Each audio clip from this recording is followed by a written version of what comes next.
ಒಂದಾನೊಂದು ಕಾಲದಲ್ಲಿ ಒಂದು ದಟ್ಟ ಕಾಡಿನಲ್ಲಿ ಕರಾಳ ಕೇಸರಿ ಎಂಬ ಸಿಂಹವು ವಾಸವಾಗಿರುತ್ತೆ.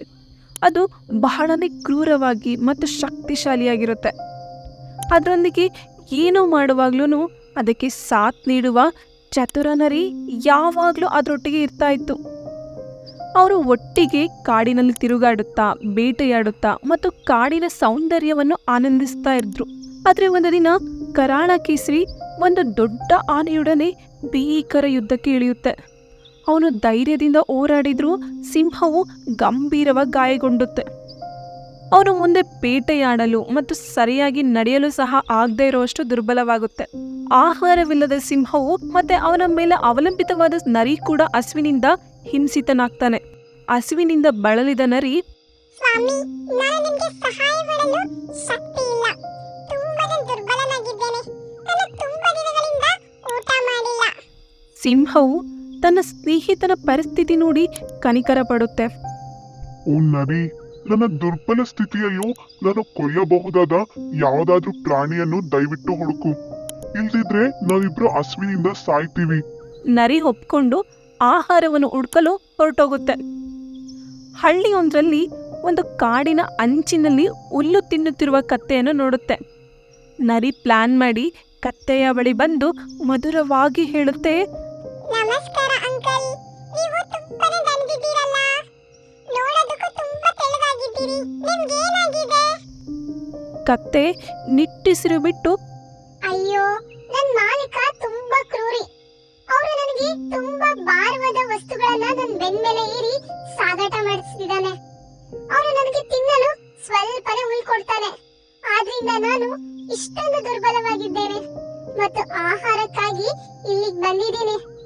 ನರಿಯು ಮೋಸದಿಂದ ಹೇಳುತ್ತೆ, ಅಂಕಲ್, ಇಂತಹ ಕಷ್ಟವನ್ನು ಯಾಕೆ ಅನುಭವಿಸ್ತಿದ್ದೀರಾ ನೀವು? ನನ್ನೊಂದಿಗೆ ಕಾಡಿಗೆ ಬಂದ್ಬಿಡಿ. ನನ್ನ ಸ್ವಾಮಿ ತುಂಬಾನೇ ದಯಾಳು. ಅವರು ಎಲ್ಲ ಪ್ರಾಣಿಗಳನ್ನು ಮನುಷ್ಯರಿಂದ ರಕ್ಷಿಸ್ತಾ ಇದ್ದಾನೆ. ಅಲ್ಲದೆ ನನ್ನ ಕಾಡಿನಲ್ಲಿ ಮೃದುವಾದ ತಾಜಾ ಹುಲ್ಲುಗಳು ಎಲ್ಲೆಡೆ ಇದೆ. ನಿಮ್ ಜೀವನ ಸುಖಕರವಾಗಿ ಸಾಗಿಸಬಹುದು. ನರಿಯ ಸಿಹಿಯಾದ ಮಾತುಗಳಿಂದ ಮೂರ್ಖನಾದ ಕತ್ತೆ ಒಪ್ಕೊಂಡು ಕಾಡಿನೊಳಗೆ ಅವನನ್ನ ಹಿಂಬಾಲಿಸ್ಕೊಂಡು ಹೋಗುತ್ತೆ.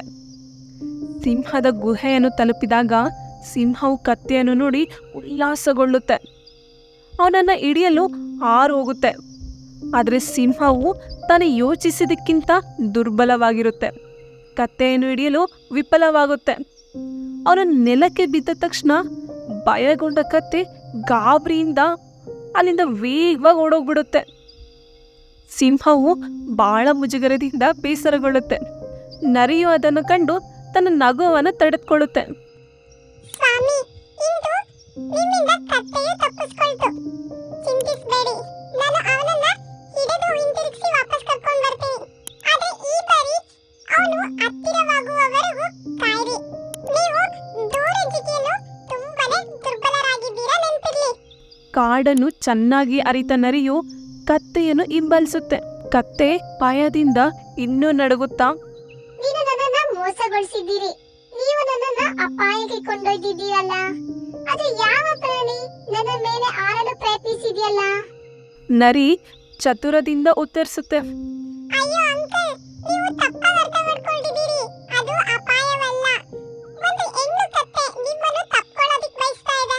ಮೂರ್ಖ ಕತ್ತೆ ಗೊಂದಲಕ್ಕೊಳಗಾದರೂ ಇನ್ನೂ ಕೇಳುತ್ತಾ, ನಿಜವಾಗಿಯೂ?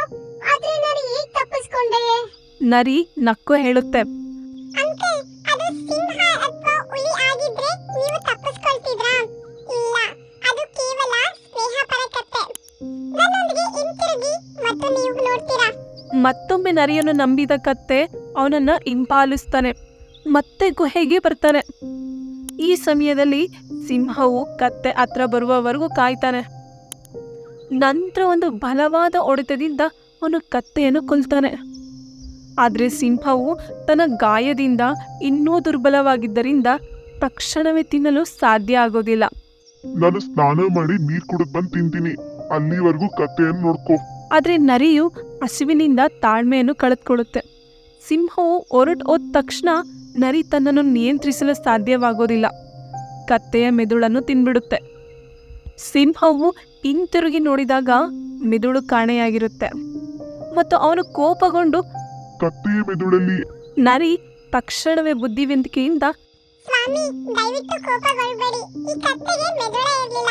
ಒಂದ್ ವೇಳೆ ಅವನು ಅದನ್ನ ಹೊಂದಿದ್ರೆ ನೀವು ಅವನ ಮೇಲೆ ದಾಳಿ ಮಾಡಿದ ನಂತರನೂ ಅವನು ಹಿಂತಿರುಗಿ ಬರ್ತಿದ್ನಾ?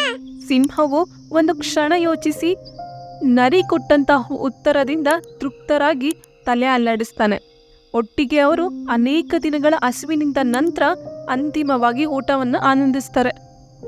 ಕಥೆಯ ನೀತಿ ಇಷ್ಟೇ ಮಕ್ಕಳೇ, ಆಲೋಚನೆ ಇಲ್ಲದೆ ಮಧುರವಾದ ಮಾತುಗಳನ್ನು ನಂಬುವುದು ತೊಂದರೆಗೆ ಕಾರಣವಾಗಬಹುದು ಮತ್ತು ಶಕ್ತಿಯು ವಿಫಲವಾದಾಗ ಬುದ್ಧಿವಂತಿಕೆ ಗೆಲ್ಲುತ್ತೆ. ಇಂತಹ ಮತ್ತಷ್ಟು ವಿಡಿಯೋಗಳಿಗಾಗಿ ಲೈಕ್, ಶೇರ್ ಆ್ಯಂಡ್ ಸಬ್ಸ್ಕ್ರೈಬ್ ಮಾಡಿ. ಧನ್ಯವಾದಗಳು.